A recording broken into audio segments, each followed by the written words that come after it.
यदि आप अपने आलस्य से परेशान हैं, आपको कोई भी काम करने में मन नहीं लगता है, आप अपने काम को कल के लिए टालते रहते हैं, तो अब आपको अपने आलस्य को लेकर परेशान होने की जरूरत नहीं है। आज जो हम आपके लिए भगवान गौतम बुद्ध की कहानी लेकर आए हैं, इस कहानी के माध्यम से आप अपने आलस्य से बहुत जल्द पीछा छुड़ा सकते हैं। इसलिए इस कहानी को पूरा जरूर सुने और देखें। तो चलिए कहानी की शुरुआत करते हैं। एक बार एक आलसी व्यक्ति गौतम बुद्ध के पास आता है और गौतम बुद्ध से कहता है, मुनिवर, मुझे बहुत आलस्य होता है, जिसके कारण मैं अपने जीवन में जो करना चाहता हूँ वह नहीं कर पाता हूँ, इसलिए मुझे कोई रास्ता बताएं। बुद्ध ने उस आदमी से पूछा, क्या तुम मानते हो कि तुम्हें आलस्य है?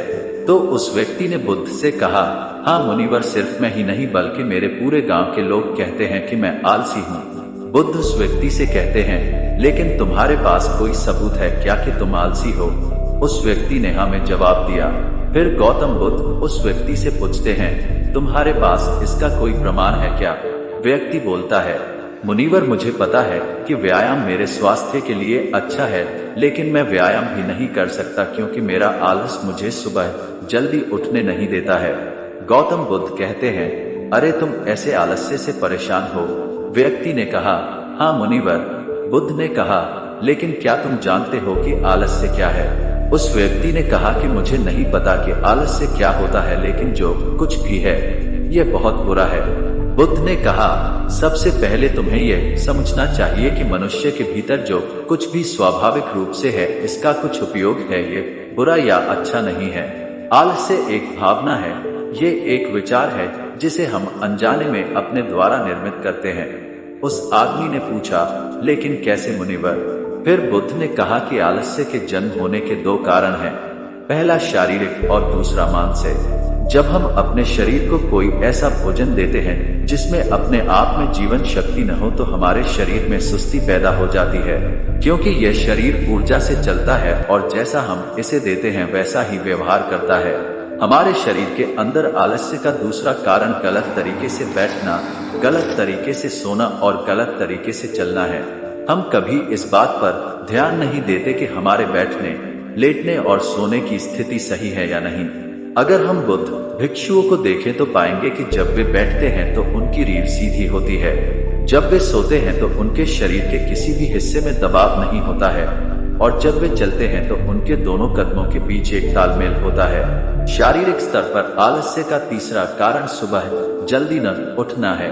ये सुनकर वह व्यक्ति कहता है, हाँ मुनिवर, मैं सुबह जल्दी नहीं उठ पाता हूँ। ये सुनकर बुद्ध मुस्कुराते हैं और कहते हैं, तुम सुबह जल्दी उठ सकते हो जब तुम रात में सोने का सही समय निर्धारित करोगे तब।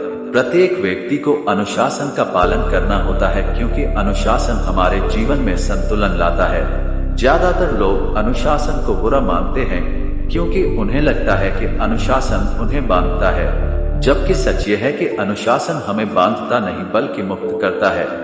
फिर वह व्यक्ति बुद्ध से पूछता है, लेकिन हमें यह कहाँ से शुरू करना चाहिए, जैसे ठीक से खाना, बैठना, लेटना या चलना, या सुबह जल्दी उठना से? बुद्ध कहते हैं, अभी से शुरू करो। इस समय तुम जो भी कर रहे हो ध्यान से करो। पहले तुम आलस्य को मन के स्तर पर समझ लो। वैसे तो अधिकांश स्थितियों में मन ही शरीर के कारण ही आलस्य पैदा करता है। मानसिक आलस्य का पहला कारण हमारी पुरानी गलत मान्यताएं हैं। हमें लगता है कि हम पिछली बार ऐसा नहीं कर पाए थे, इसलिए इस बार भी हम ऐसा नहीं कर पाएंगे। जब हम अपने आप को काबिल नहीं समझते हैं तो आलस्य अपने आप हम पर हावी हो जाता है। एक और कारण है छोटे और आलसी लोगों का समर्थन करना। कभी कभी ऐसा होता है कि आलस्य हमारे साथ नहीं होता है, लेकिन अन्य लोगों की वजह से ये हम में आ जाता है। ऐसा इसलिए होता है क्योंकि हम आलसी लोगों से जुड़ते हैं। फिर उस व्यक्ति ने बोला, हाँ मुनिवर, यह बिल्कुल सच है, मैंने भी इसका अनुभव किया है। फिर बुद्ध ने कहा, तीसरा कारण मन की स्पष्टता का अभाव है।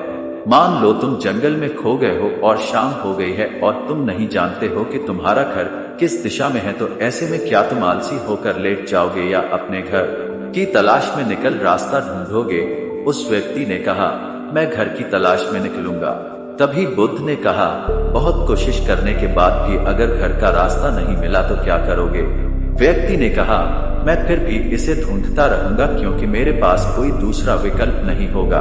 फिर गौतम बुद्ध कहा, आलस्य मनुष्य को तभी पकड़ता है जब उसके पास अनेक विकल्प हों। अगर किसी के पास एक ही विकल्प है तो उसका दिमाग पूरी तरह से खाली रहेगा।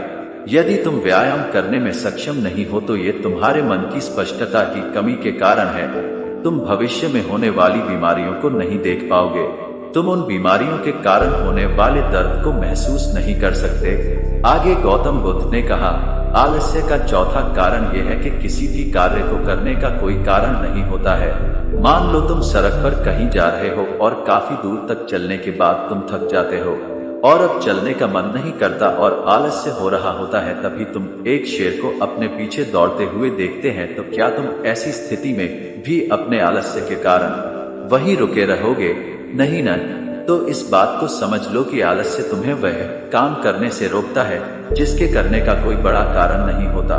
तभी उस व्यक्ति ने बुद्ध से कहा, धन्यवाद मुनिवर, अब मुझे आलस्य का सारा खेल समझ में आ गया है। भगवान गौतम बुद्ध उस आलसी व्यक्ति से कहते हैं, मेरी एक बात हमेशा याद रखना, जहाँ स्पष्टता हो या कुछ करने का कोई बड़ा कारण हो वहाँ आलस्य कभी नहीं हो सकता। दोस्तों, हम उम्मीद करते हैं कि आपको इस कहानी से काफी कुछ सीखने को मिला होगा। अब आप भी अपने आलसीपन को गौतम बुद्ध के बताए गए उपाय के द्वारा दूर कर सकते हैं।